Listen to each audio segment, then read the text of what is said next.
The gavel came down and Jonah Hale lost the company he had spent 20 years building, the sound echoing through a ballroom full of strangers who had come to watch a man lose everything he owned. The board members exchanged quiet smiles from the front row, and Preston Wycliffe lifted a glass of champagne as though the outcome had never been in doubt, while employees who had driven 3 hours to witness the sale lowered their eyes as block after block of stock was called out and sold. Before the first paddle could rise for the largest remaining share, the double doors at the back of the room opened, and a woman in a charcoal coat walked in without hurrying, carrying a leather folder of bank verifications that she placed on the registration table without a word of explanation.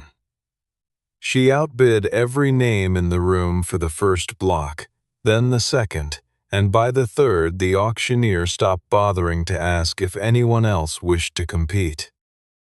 When the gavel fell for the final time, she owned the entire block of shares that had once belonged to Jonah Hale, and when he pushed through the crowd to ask who she was and why she had done it, she set a small silver compass on the table between them and said only that a debt had finally come due.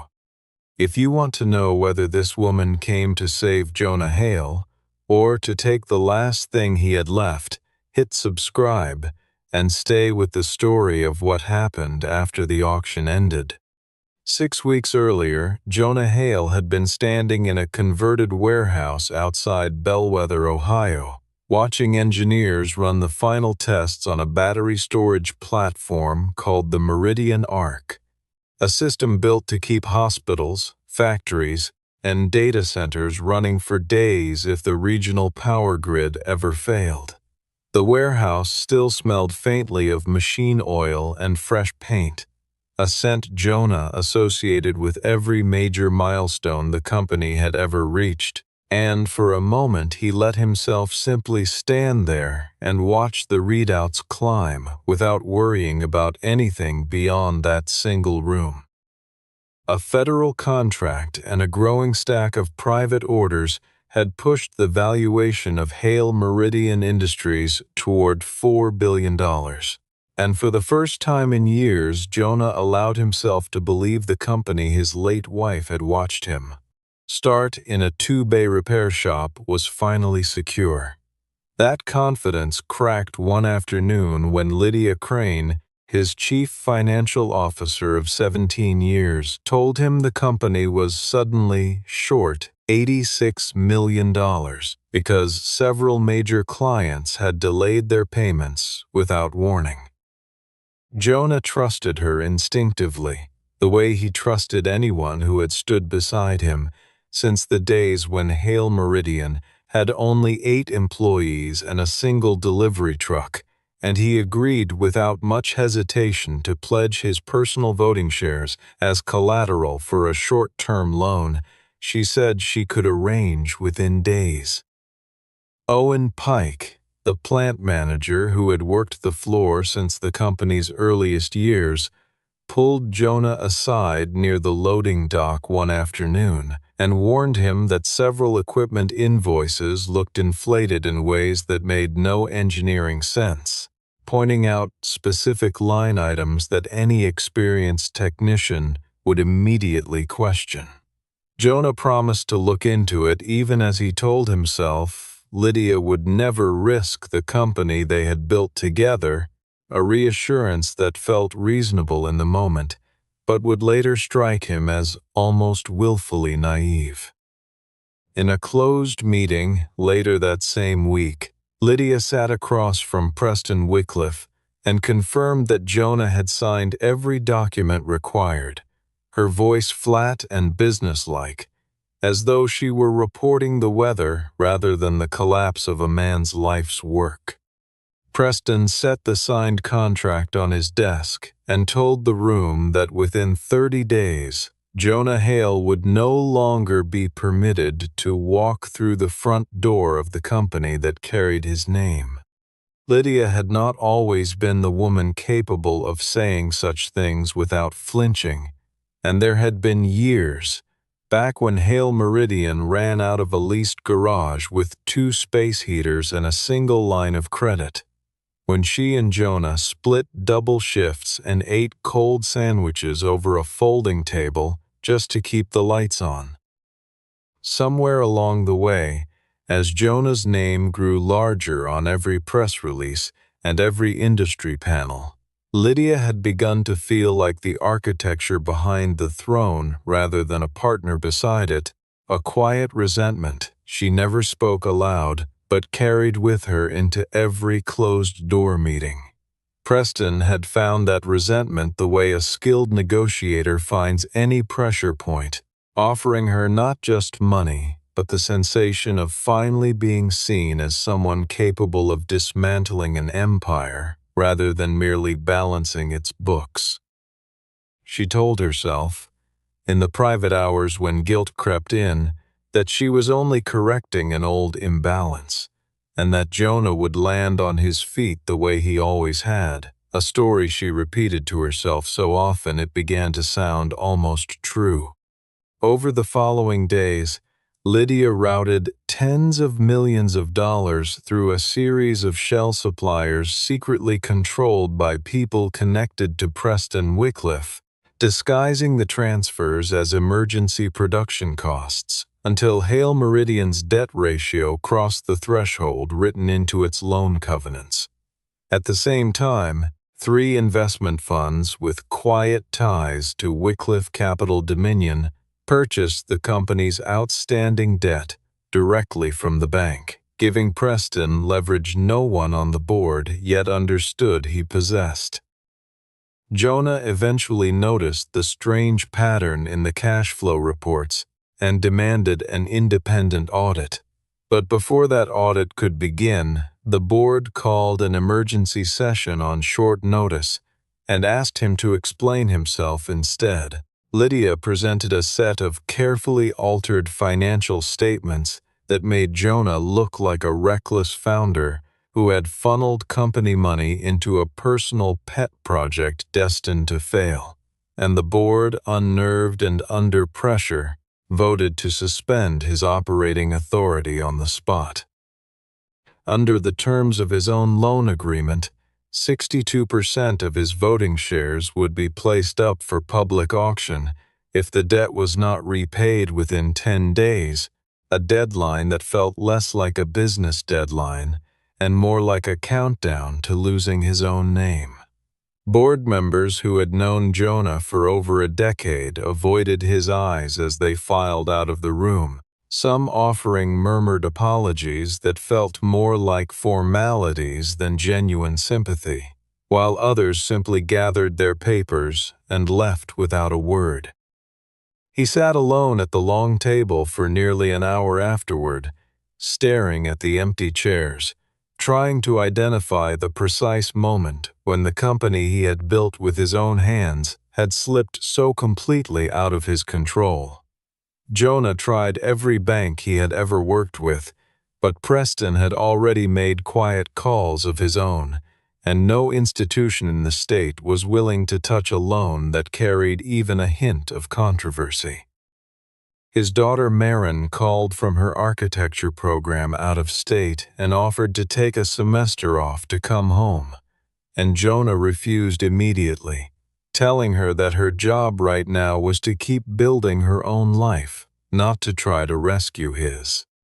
That night, alone in the house he had bought with the first real profit Hail Meridian ever turned, Jonah sat at the kitchen table and read through every page of the board's decision twice, searching for some detail he might have overlooked that would make the whole situation reversible. He thought about the day he had hired Lydia, a sharp, exhausted accountant working 2 jobs to support her mother, and how certain he had been that loyalty forged in hardship could never be undone by comfort. He thought about the promise he had made to his late wife, not in words but in the quiet daily decision to keep building something their daughter could someday be proud of, a promise that now felt like it was slipping through his fingers no matter how tightly he tried to hold on. There was no anger yet, only a kind of disbelief that settled into his chest like cold water, the particular numbness of a man watching his own life reorganized by people he had once called family. When the list of registered auction bidders arrived at his lawyer's office the following morning, Jonah scanned the names and realized that every single one of them had some documented connection to Preston Wycliffe. The auction itself was staged inside a downtown hotel ballroom, with photographers and local reporters crowded outside the entrance, turning what should have been a private financial matter into a public spectacle built around one man's downfall.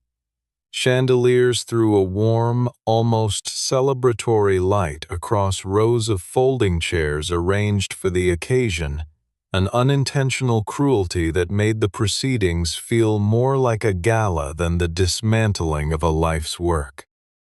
Jonah sat near the back in a suit he had not worn since his wife's funeral, aware of every glance thrown his way, aware that strangers in that room were doing quiet math on what pieces of his company they might walk away with by evening. Preston arrived early, moving through the room with the easy confidence of someone who had already arranged for his affiliated funds to divide the shares among themselves at the lowest possible price, treating the entire event as a formality rather than a genuine competition.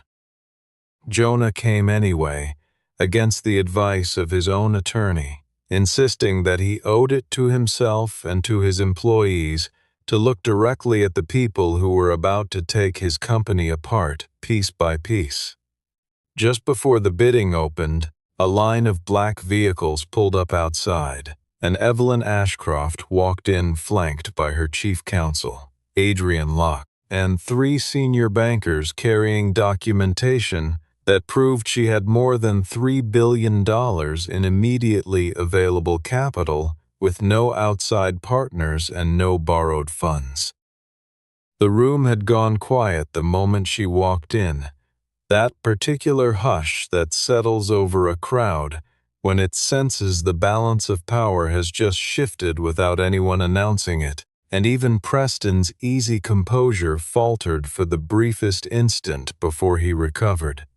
She outbid Preston on the very first block of shares without raising her voice, and when he tried to push the price higher out of pride as much as strategy, she matched him instantly, and without the slightest change in her expression, as though the number itself meant nothing to her at all. Block by block, she continued, buying the second lot, the third, and eventually every remaining share that had been carved out of Jonah's ownership, dismantling Preston's carefully coordinated plan to split the company among his own people in a matter of minutes. When the auctioneer confirmed that Evelyn Ashcraft now controlled the full 62% stake that had been forced onto the block, Jonah pushed through the crowd and asked her directly why a stranger would spend that kind of fortune on a company already on the edge of collapse. Evelyn placed the same small silver compass on the table between them, its casing worn smooth from years of being carried in a pocket rather than displayed on a shelf, and Jonah felt something shift in his chest as he recognized an object he had given away 15 years earlier and never expected to see again. For a moment, the noise of the room, the reporters, the departing bidders, the murmur of 100 private conversations seemed to fall away entirely, leaving only the 2 of them and a small piece of metal that suddenly carried the weight of an entire forgotten chapter of his life. She told him plainly that she had not come to hand the company back to him, and that whether he still deserved to run it was a question she intended to answer for herself. The next morning, Evelyn assumed control of the voting shares and suspended the entire board of directors, ordering Lydia Crane to surrender her laptop, her phone, and every financial record she had touched in the past 2 years. Jonah assumed his reinstatement would follow immediately. But instead, Evelyn kept the suspension in place and barred him from the internal systems for the duration of a full independent audit, a decision that struck him as both insulting and impossible to argue against given the circumstances. Furious, he accused her of simply replacing one person who had taken his company with another, and demanded to know what made her any different from Preston Wycliffe in that moment, his voice rising in the empty hallway outside the boardroom where the confrontation had spilled over after the formal meeting ended. Evelyn did not step back from his anger, nor did she raise her own voice to match it, standing perfectly still while he finished, a stillness that unsettled him more than any argument could have. Evelyn answered without flinching that falsified records had existed inside his company for more than a year, and that he had been the chief executive the entire time yet failed to catch it because he refused to suspect the people closest to him. She gave him two paths forward: to walk away now with whatever reputation remained intact, or to cooperate fully with the investigation, even if the truth eventually cost him the company for good. The barred access hit Jonah harder than he expected, since it meant standing outside a building he had designed down to the placement of the emergency generators, watching younger security guards check identification badges against a list that no longer included his name. He spent that first restricted day walking the perimeter fence line instead, tracing the same path he used to walk during the company's earliest years, when there had been nothing to protect but a handful of prototypes and a dream that seemed too large for a man with no formal business training, the gravel crunching underfoot in a rhythm that felt strangely familiar despite everything that had changed around him. That same evening, Preston appeared on a local news broadcast, accusing Evelyn and Jonah of coordinating the auction result in advance, and demanding that a judge freeze her newly acquired voting rights until the claim could be examined in court. If the accusation succeeded, the shares would be forced back onto the auction block, and this time Evelyn's participation would be legally barred from the very start. Quietly, away from the cameras, Owen Pike reached out to Jonah and told him he had found signature timestamps on several contracts that did not match the physical location of Jonah's own signing device. Just as Owen prepared to transmit the files, his entire company account was wiped remotely, every folder and backup vanishing within seconds, while he watched helplessly from his own terminal. Evelyn assembled a private auditing team under the codename North Star, sealing off Hail Meridian servers and mirroring every scrap of surviving data before anyone else inside the company could tamper with it further. The team worked out of a rented office 3 blocks from headquarters rather than inside the building itself, a precaution Adrian insisted on after realizing they could not yet suss how many people inside the company still answered to Preston in some quiet, unspoken way. For nearly a week, analysts cross-referenced payment records against delivery manifests, building a timeline that grew more damning with every new document they uncovered, the pattern of falsified invoices spreading across departments no one had thought to question before. Late into those nights,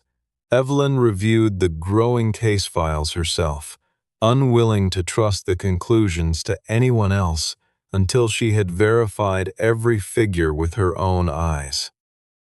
Adrian Locke's team traced 7 shell suppliers created by Lydia, discovering that money routed out of Hail Meridian passed through several intermediary accounts before eventually landing in a fund with clear ties back to Preston Wycliffe. Even so, the evidence stopped short of proving that Preston had personally directed the scheme, leaving a gap that any competent defense attorney could exploit in court.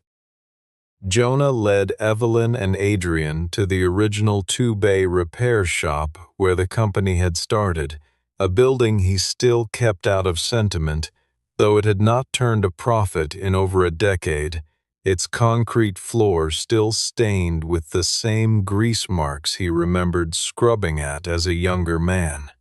He pulled out the old hardware logs from the signing devices his earliest employees had used for years, machines nobody had bothered to decommission because nobody expected they would ever matter again. Evelyn watched him work through the dusty filing boxes with a kind of quiet, methodical patience that reminded her, more than she wanted to admit, of the same steady persistence that had once convinced her to trust a stranger with the truth 15 years earlier. Those logs showed that several contracts bearing his signature had been generated at moments when he was documented as attending a conference in another state entirely. Physical proof that someone else had produced his signature without his knowledge. For the first time, Evelyn allowed herself to believe that Jonah had not knowingly participated in the fraud, though she made clear she still held him responsible for ignoring the internal warnings that had crossed his desk months earlier. Jonah admitted, with visible difficulty, that 2 years earlier, an employee had raised concerns about Lydia's conduct, and that he had transferred that employee to a different department rather than investigate a claim he considered thin on evidence at the time. He called it the mistake that haunted him most, the moment his loyalty to an old friend had quietly curdled into blind favoritism he never noticed until it was far too late to undo. From the surviving fragments of data, Owen located the name of a hidden server Lydia had used to generate the falsified paperwork, a system labeled internally as White Crown. Adrian's technical team traced the White Crown server to a private office suite registered directly under Preston Wycliffe's own name. Jonah finally asked Evelyn about the compass sitting between them, and she told him a story that reached back 15 years to a transportation company being quietly absorbed by Wycliffe Capital Dominion. At the time, she worked under the name Evelyn Reed, deliberately hiding her true identity as heir to the Ashcroft family fortune so she could build a career on her own terms rather than her family's reputation. She discovered that Preston was intentionally driving that earlier company toward bankruptcy in order to seize its pension fund and its real estate holdings for a fraction of their value, a scheme so carefully layered through paperwork that she nearly missed it herself, despite spending weeks buried in the company's financial records. The realization had frightened her at the time, not because the fraud itself was complicated, but because of how easily an ordinary employee's life could be dismantled by someone with enough patience and enough lawyers on retainer. When she moved to report what she had found, Preston maneuvered to have her accused of stealing internal data, and every manager who might have vouched for her chose silence rather than risk their own careers. Jonah, then only a small independent contractor with almost nothing to his name, kept a copy of the original records and testified that Evelyn had accessed the data legally. Refusing a quiet payoff, Preston offered him to simply look the other way. His testimony cleared her name completely, but it cost him the largest contract of his young career, and left his own fledgling company teetering on the edge of collapse for nearly a year afterward. Before they went their separate ways, he gave her the small silver compass and told her that when every path in front of her had already been bought and paid for, she would need to find her own true north. He never learned that Evelyn Reed was in fact the missing heir of the Ashcroft family, who later returned to claim her inheritance and built Ashcroft Sovereign Holdings into one of the most private fortunes in the country. For years afterward, she kept the memory of that small, failing contractor who had risked everything for a stranger tucked away like a private compass of her own, a reminder of what integrity looked like when it cost something real. She had followed his career quietly from a distance, watching Hail Meridian grow from a two-bay garage into a serious industrial player, reading every industry article that mentioned his name, never once reaching out because she believed a debt repaid too quickly loses its meaning. When she finally saw his name attached to a distressed auction listing, something in her recognized the shape of the trap immediately, the same fingerprint she remembered from her own near ruin so many years before. Evelyn insisted that buying his shares had never been only about repaying an old debt, since Hail Meridian's technology carried the power to protect millions of people during a grid failure, and she could not stand by and let it fall into Preston's hands. She told Jonah something else that tightened the stakes considerably, revealing that Preston already had a foreign buyer lined up who was prepared to pay double the company's value if Hail Meridian could be broken apart and sold off within the coming week. Preston filed an emergency motion demanding the auction be voided, claiming Evelyn had used insider information supplied directly by Jonah to secure her winning position. At the same time, he pressured several other creditors to demand immediate repayment, threatening to force Hail Meridian's factories to shut their doors even though ownership of the shares now rested firmly with Evelyn.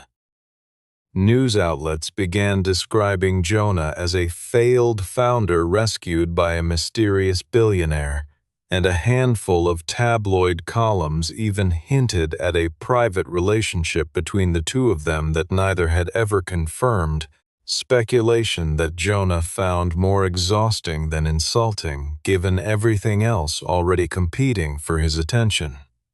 Evelyn largely ignored the coverage, having spent enough years avoiding public scrutiny that she had long since developed a practiced indifference to whatever narrative strangers wanted to construct around her.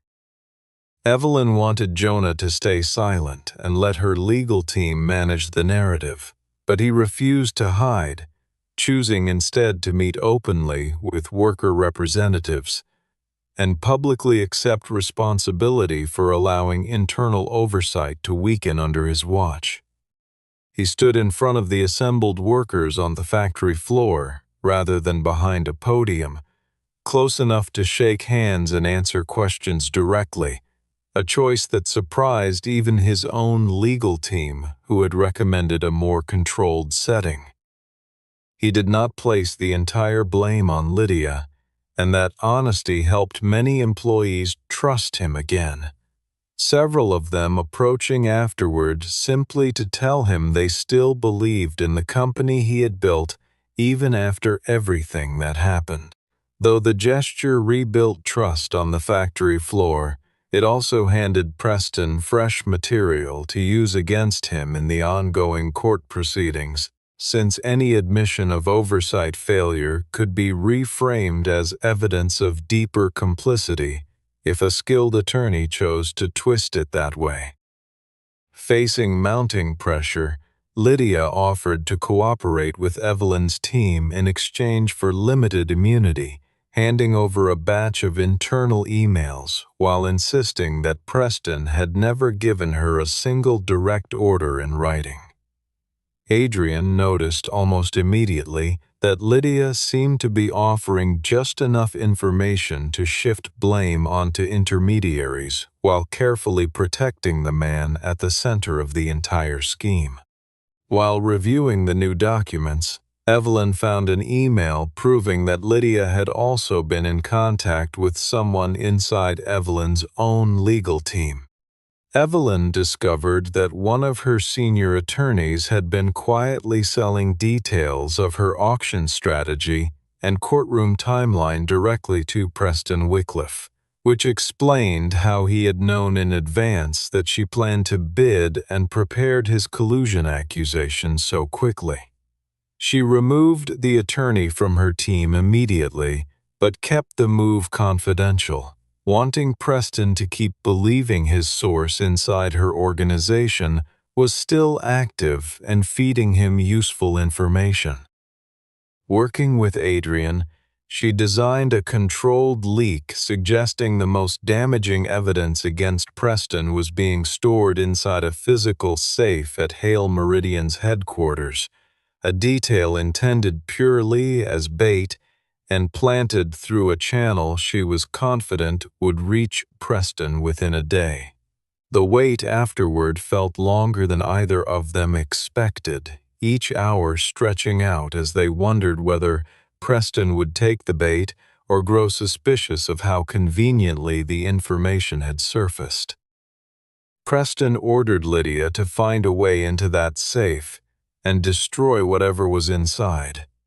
and the building's security system recorded her badge attempting entry to the secure records room in the middle of the night. There was no struggle and no dramatic confrontation, only a quiet stop by two security officers who escorted Lydia out of the building while company counsel documented every step for the record, her expression unreadable under the corridor lighting as she was led past the same offices she had once controlled without question. Owen watched the exchange from a distance through a half-open door, feeling none of the satisfaction he had expected after weeks of quiet, careful work, gathering fragments of evidence whenever the opportunity allowed. He had known Lydia for nearly as long as he had known Jonah, had shared holiday dinners at company gatherings and traded jokes about early morning shifts, and the sight of her walking out under security escort felt less like victory and more like watching something irreplaceable finally break in front of him.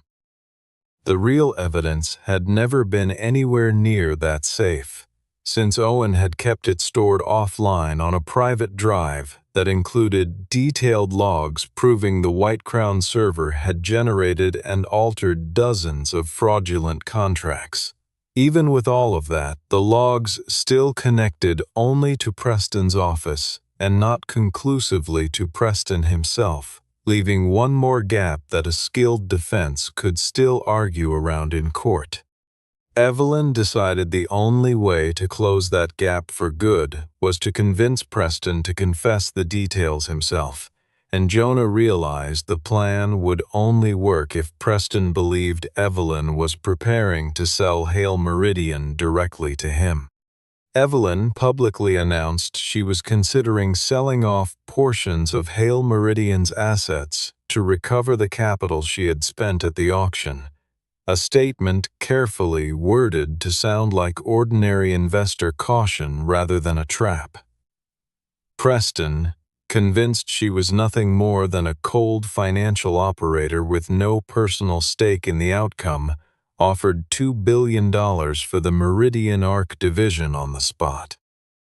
For the plan to hold together, Jonah had to publicly oppose Evelyn's decision, and the two staged a tense, very public disagreement in front of employees and reporters that felt uncomfortably real even to those who knew it was theater. Jonah accused her of only rescuing the company so she could strip its most valuable division and sell it for profit, while Evelyn coldly reminded him he no longer had any authority to make that decision for anyone. Even Marin believed for a moment that her father was about to lose the company for a second time, and Jonah could not explain the plan to her because every phone line connected to the case was now assumed to be monitored.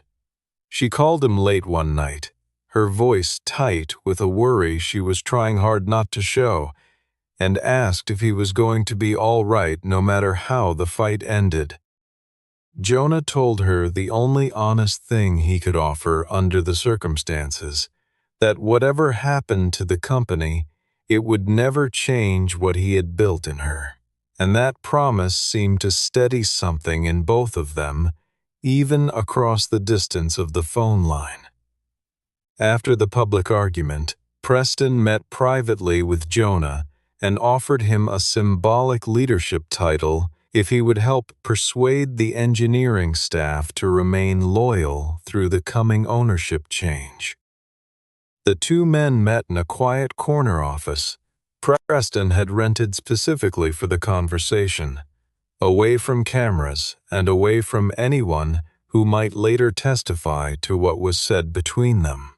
Jonah pretended to waver, careful not to appear too eager, letting a long silence stretch across the desk before finally speaking, but ultimately declined the money and asked only that Preston commit in writing to keeping every factory open under the new arrangement. Preston seemed almost pleased by the request, mistaking it for the kind of simple, sentimental thinking he associated with men who built things with their hands rather than their portfolios.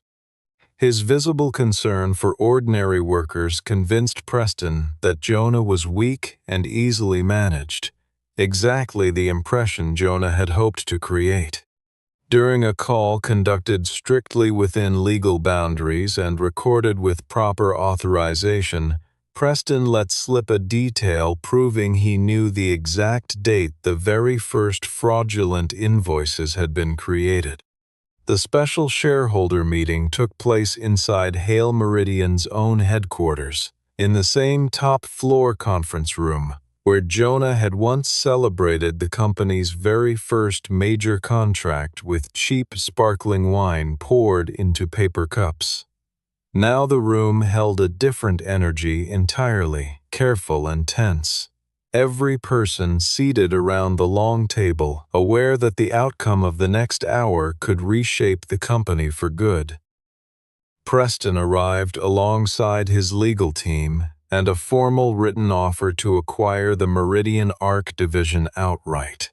Moving through the doorway with the same unhurried confidence he had carried into the original auction weeks before, Evelyn asked him to explain in detail how he intended to handle the company's outstanding debts and the ongoing disputes with several of its suppliers.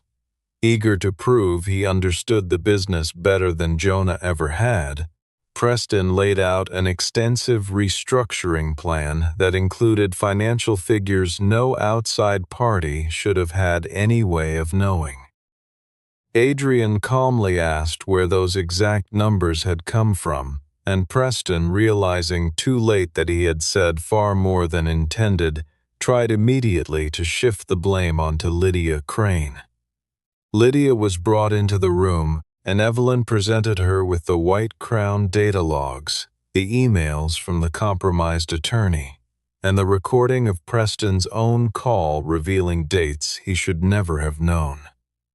Evelyn gave her one final choice: to keep protecting Preston, or to confirm the full scope of the scheme in front of the independent shareholders and outside counsel gathered in the room.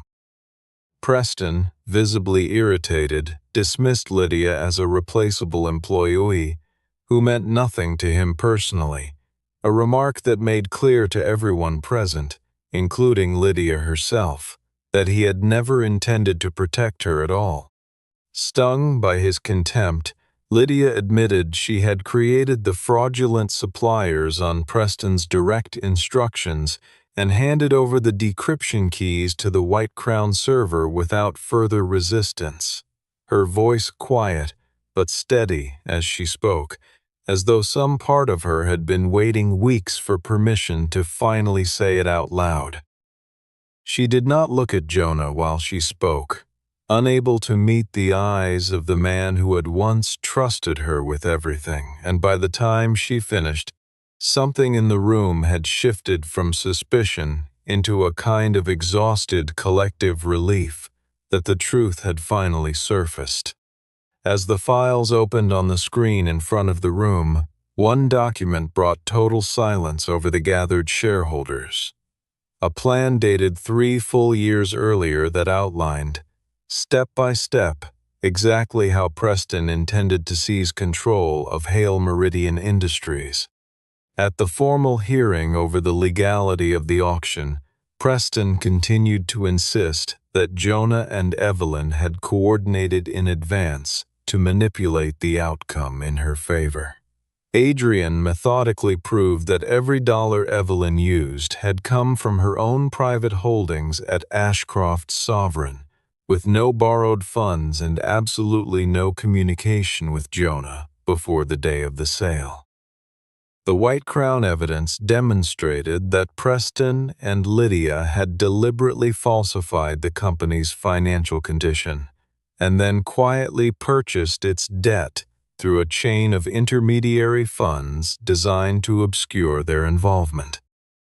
The hearing room was smaller than Jonah expected, plain and fluorescent lit,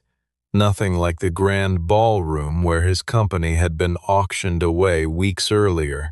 and somehow that plainness made the moment feel even heavier.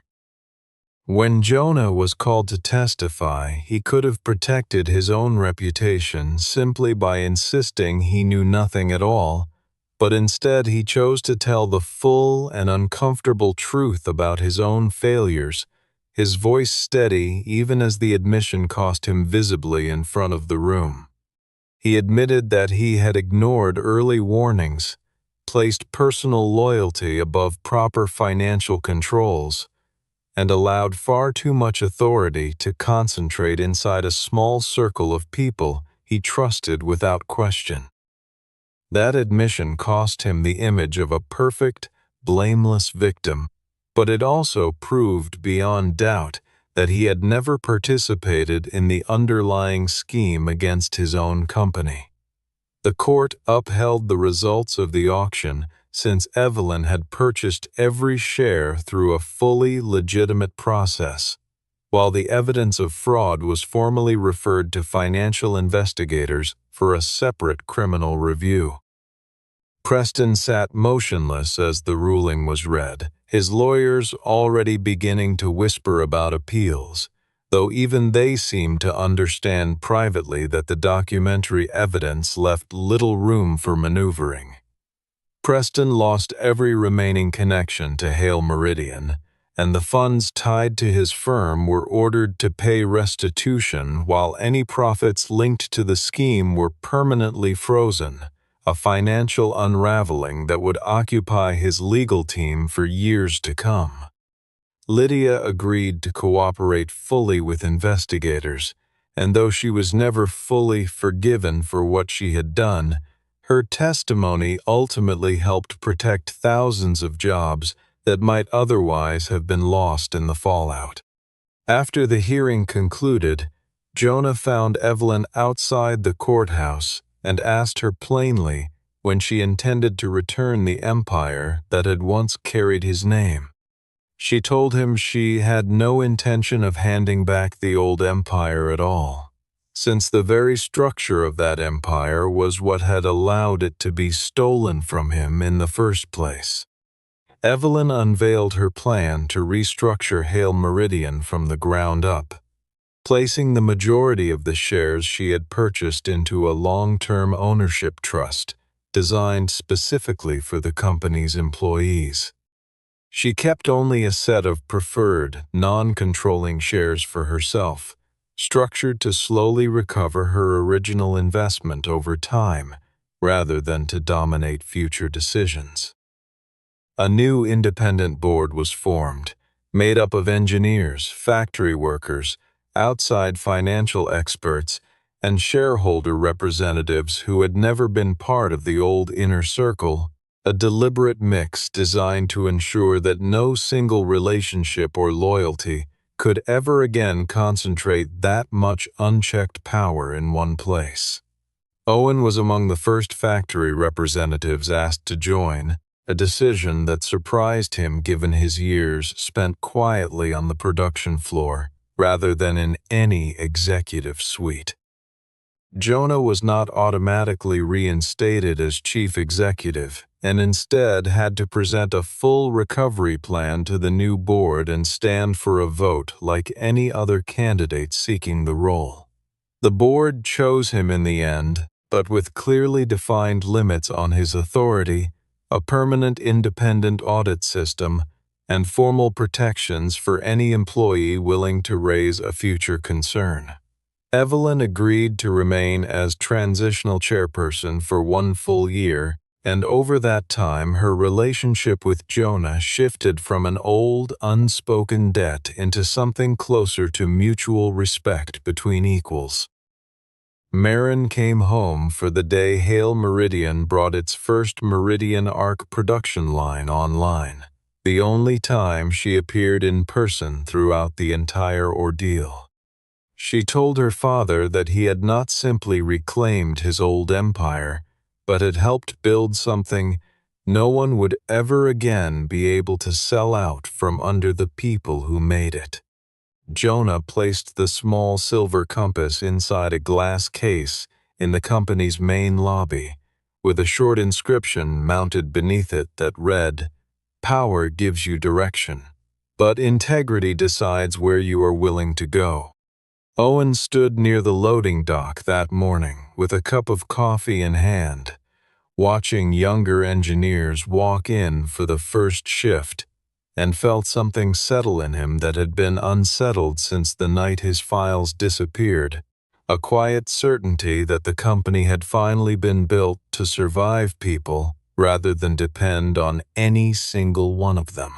Lydia's name was never spoken again inside the building, though her old office remained empty for months, a reminder to everyone who passed it that trust, once broken at that scale, could not simply be reissued. Preston's name appeared in the financial press only twice more that year, both times in connection with restitution filings that would take the better part of a decade to resolve, and neither article drew much attention from a public that had already moved on to other stories. In the final scene, Evelyn stood beside Jonah, watching a new shift of workers walk through the factory gates at sunrise, the building humming quietly with the sound of production returning to full strength. Jonah asked her, almost as an afterthought, whether the old debt between them had finally been paid in full. Evelyn answered that the debt was settled, but reminded him gently that the real work between them was only just beginning. Jonah looked out at the factory floor, at the machines coming back to life one by one, and understood for the first time that what he had lost in that ballroom weeks earlier had never really been the company at all, but the illusion that one man could build something that important entirely alone. The morning light spread further across the yard as the shift horn sounded, workers moving through the gates in steady, unhurried lines, and for the first time in months, Jonah allowed himself to simply stand still and watch, without calculating what might be taken from him next.